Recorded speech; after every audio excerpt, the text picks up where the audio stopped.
Isaiah 36. In the 14th year of King Hezekiah's reign, King Sennacherib of Assyria marched up against all the fortified cities of Judah and captured them. The king of Assyria sent his chief advisor from Lachish to King Hezekiah in Jerusalem along with a large army. The chief advisor stood at the conduit of the upper pool that is located on the road to the field where they wash and dry clothes. Eliakim, son of Hilkiah, the palace supervisor, accompanied by Shebna, the scribe, and Joah, son of Asaph, the secretary, went out to meet him. The chief advisor said to them, "Tell Hezekiah, this is what the great king, the king of Assyria, says. What is your source of confidence? Your claim to have a strategy and military strength is just empty talk. In whom are you trusting that you would dare to rebel against moi? Look! You must be trusting in Egypt, that splintered reed staff. If if someone leans on it for support, it punctures his hands and wounds him. That is what Pharaoh, king of Egypt, does to all those who trust in him. Perhaps you will tell me, we are trusting in the Lord our God." But Hezekiah is the one who eliminated his high priest and altars and told the people of Judah and Jerusalem, "You must worship at this altar. Now make a deal with my master, the king of Assyria, and I will give you 2,000 horses, provided you can find enough riders for them. Certainly you will not refuse one of my master's minor officials and trust in Egypt for chariots and horsemen.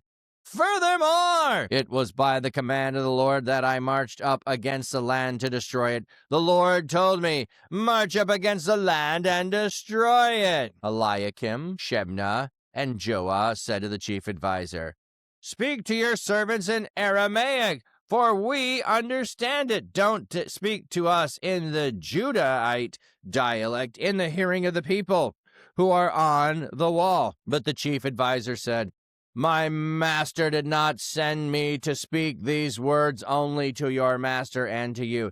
His message is also for the men who sit on the wall, for they will eat their own excrement and drink their own urine along with you." The chief advisor then stood there and called out loudly in the Judahite dialect, "Listen to the message of the great king, the king of Assyria. This is what the king says. Don't let Hezekiah mislead you, for he is not able to rescue you. Don't let Hezekiah talk you into trusting in the Lord by saying, 'The Lord will certainly rescue us. This city will not be handed over to the king of Assyria.' Don't listen to Hezekiah, for this is what the king of Assyria says. Send me a token of your submission and surrender to me. Then each of you may eat from his own vine and fig tree and drink water from your own cistern until I have come and take you to a just land like your own, a land of grain, a new wine, a land of bread and vineyards." Hezekiah is misleading you when he says, "The Lord will rescue us." Have any of the other gods of the nation rescued their land from the power of the king of Assyria? Where are the gods of Hamath and Arpad? Where is the god of Seph of Verim? Indeed, did any gods rescue Samaria from my power? Who among all the gods of those lands have rescued their lands from my power? So how can the Lord rescue Jerusalem from my power? They were silent and did not respond, for the king had ordered, "Don't respond to him." Eliakim, son of Hilkiah, the palace supervisor, accompanied by Shebna the scribe, and Joah, son of Asaph, the secretary, went to Hezekiah with their clothes torn and reported to him what the chief advisor had said. All right, so we have had oracles, and now we have historical setting popping up and coming into play. So we have a couple of dates that take place. We could date these all out and figure out chronology and where they fit. If you want to do that, you're welcome to do that. I'll never do that. I just simply don't care. Told us it's in the 14th year of the reign of Hezekiah. That's enough for me. I don't need any more. So King Sennacherib of Assyria marches up against the fortified cities of Jerusalem to capture them. We have, and we know who Sennacherib is. We have him. We have his palace that was uncovered. We have motifs that he has. We have sieges that he has done. So when the Bible is describing these things, we know with confidence the accuracy of them, and we have affirmation of the Bible from studying history. Now, it's not to say that we need to have that. I don't need to have that, and I don't need that for everything. But the fact that from time to time we have some of those things can give us confidence to trust and know that what we are reading does have truth about historical events, okay? And the way they're talking about them often are in ways that they described them, which are not the ways that we would describe. When we look at history, we're writing it in a different way. They would not even have had this concept. They are telling stories of what happened. That is how they record the events that happen around them. And so we had the 14th year of King Hezekiah. So the king of Assyria sent his chief advisor from Lachish to King Hezekiah in Jerusalem, along with a large army. Don't know how large the large army is, but there's an army out there, and you have an advisor who was going there and going to stand before the people, and he stood as a conduit to the upper pool that is located on the road to the field. They wash and dry clothes. So the chief advisor stood at the conduit of the upper pool. So he picks a spot. He picks a spot, and he stands there, and Eliakim, son of Hilkiah, the palace supervisor, accompanied with Shebna, the scribe, and Joah, son of Asaph, the secretary, went out to meet him. So we have an entourage of three. So why? So we have 2 or 3 witnesses. 2 or 3 witnesses that are going to establish the facts as they are told to them. That's the reason we have 2 or 3 witnesses there. Just wondering on the footnote here. The field of the washer, traditionally the fuller's field. Okay, so just, where you wash and dry clothes. The chief advisor said to them, tell Hezekiah, this is what the great king of Assyria says. What is your source of confidence? So the king of Assyria is going, why are you resisting me? Like, have you not been paying attention, buddy? Like, have you not seen everything around you and everyone that has fallen at my sword? What gives you confidence that you can stand against my mighty army? Like, yeah. Not a bad question. I mean, it's a legit question. He would have asked this of other nations as he conquered them. Do you have confidence you can, defeat me or resist me? What gives you that confidence? Like that seems like a legit question, or a question to get them questioning so that they will say, you know what, I really don't have that much confidence. I had a little bit, but now that you seem to point out some faulties, some failties, some fractures in my confidence, we're gonna surrender. We're gonna comply. We'll become a vassal of yours. Your claim to have a strategy and military strength is just empty talk. Like, I've seen it all. You can't come against me. Resistance is futile. Like, the Borg here is a good way of imagining what Assyria was doing. Like, they conquered everyone. No one could resist them. So it's empty talk. In whom are you trusting? Excuse me. You would dare rebel against me. Are you trusting in Egypt? Well, yeah, on some level, they constantly are. And he's warning them, Egypt isn't going to help you. Egypt is going to end up harming you. Egypt is going to end up costing you. Like, it's a splintered reed. You go to lean on it for support, it's going to puncture your hand. What an image there. You can't have Egypt be your sugar daddy. I know that's not the right metaphor here. But the one who you're going to for all of your stuff, all of your protection, all of the army, because they ain't gonna supply it. They ain't gonna follow through. They're just trying to get you to agree to come against me to be a buffer for them. That's it. They want you to say, hey, yeah, let's go and let's resist together. But you know what? They know you're closer and you'll be defeated and you will take out much of ours. Maybe they'll be able to resist, but they're not actually going to help you. Sugar daddy. Yeah, I know. It's a little bit of a like, well, it's like giving you stuff you don't deserve, but, they ain't really all that, They ain't all that. So, and welcome in one reason. And then you say, perhaps you will say, we are trusting in the Lord our God. But Hezekiah eliminated the high places, the altar. So his view is, hey, he tore down all the altars to the Baal and the Asherah. So how could your gods do anything? You tore down the altars to them. So, there's a mislead. How can, man, I feel like I got a hair. There it is. Got it. He is saying, your king tore down your places of worship. Your God ain't going to be happy about that. He ain't going to come to your rescue. But he's misreading that. No, Hezekiah was doing the right thing. Hezekiah was doing the right thing. King doesn't understand that. So he's going to make a deal with you. I'll give you 200 horses, provided you can have enough riders for them. Like, oh, your army is so bad, you don't have people skilled in order to do this.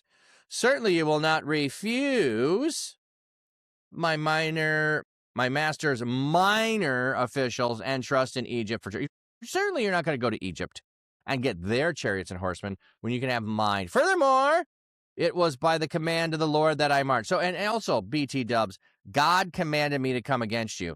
That's why I am. God commanded me. This wasn't my idea. It's God. So the chief advisor develops further arguments. He claims that Hezekiah was offended, has offended the Lord, and that the Lord has commissioned Assyria as an instrument to discipline and judgment. I want to check the footnote here on the march up against them. Yeah, it's just chief advisors making an argument since Hezekiah destroyed the altars that God has sent him to. So this does not mean that God actually did. Okay? It's not, we're not being told he actually did. We're being told he says that, and he's got a logical reason for it. Hey, you've dishonored your gods. Your God sent me to destroy you. Yeah, you were trying to actually not crash. Oh, okay. Eliakim, Shebna, and Joah said to the chief advisor, hey, speak to your servants in Aramaic, for we understand it. Don't speak with us in the Judahite dialect in the hearing of the people who are on the wall.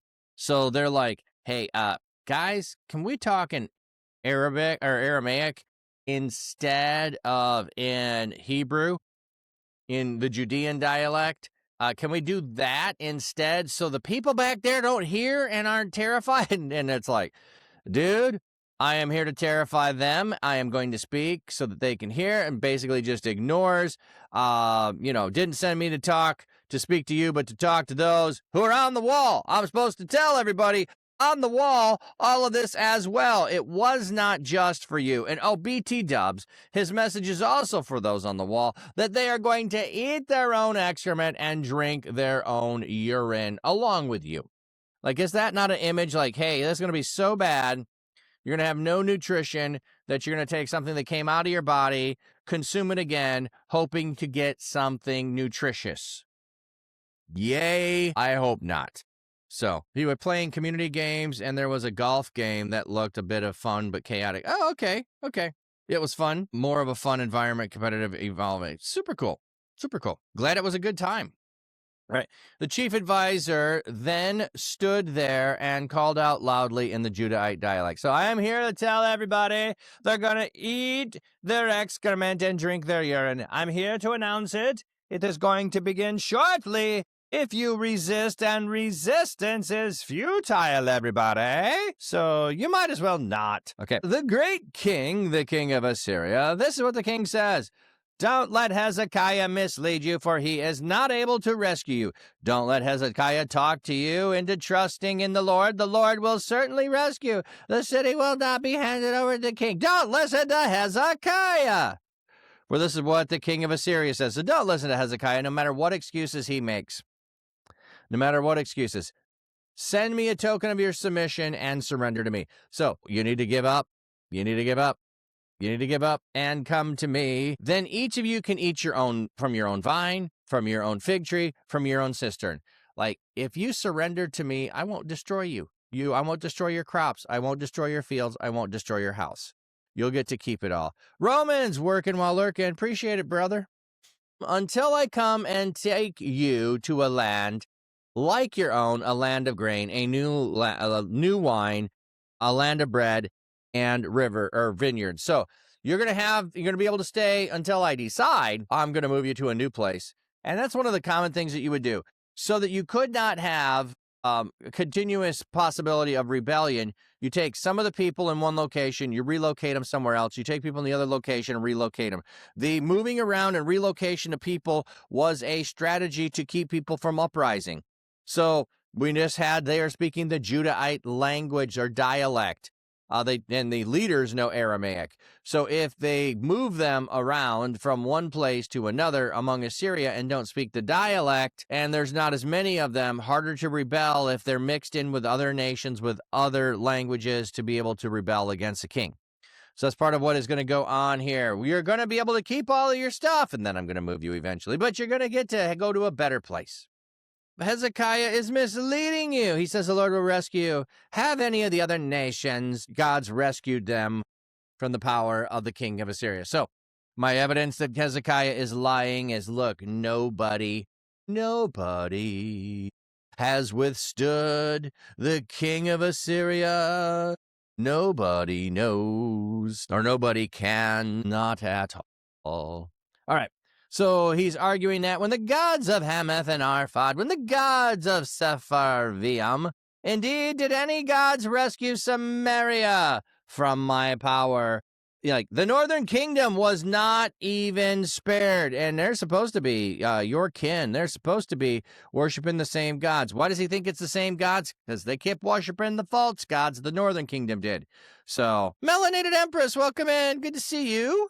Hope you're well. Who among all the gods of all the lands rescued their lands from my power?